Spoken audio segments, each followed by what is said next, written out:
sige, ako magtatanong sa'yo ngayon. At this point, ha? Ano ako para sa'yo, ha?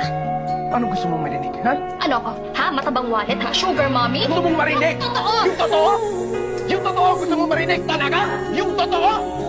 Sige! Eto totoo.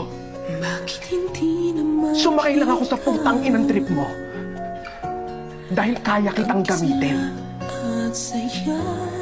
Dahil madali kang pera, Gemma. Yun lang naman kaya mong ibigay, di ba? Pera lang. Bukod dun, ano pa? O sige, bibigay ko sa'yo yung itsura mo. Bukod dun, ano pa? Sinong magkakagusto sa'yo sa ugali mong yan? Tangina, nakakairita ka, Gemma.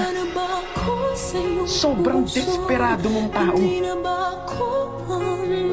Alam mo kung bakit may gusto sa'yo mga tao? Papasok ako sa bahay nyo habang patay pa yung mga ilaw.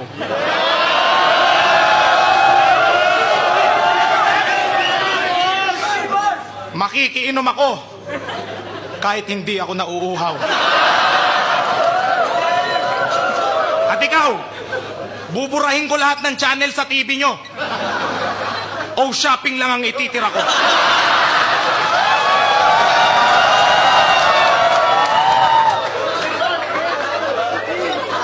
Ipaparanas ko sa inyo ang karanasang masakit. Makiki-wifi ako sa inyo. Kahit wala kayong internet. Ipapadla ko yung alpombra. Ipapadla ko yung alpombra ng lola mong makulit. Yung anak mo, isusugod ko sa ospital. Kahit wala namang sakit. Magsasaksak ako ng charger sa iyong muka.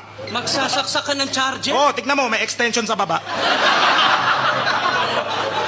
Real talk, hindi kawawa ang walang asawa. Ang kawawa, yung may asawa ka nga, pero inaasawa ng iba.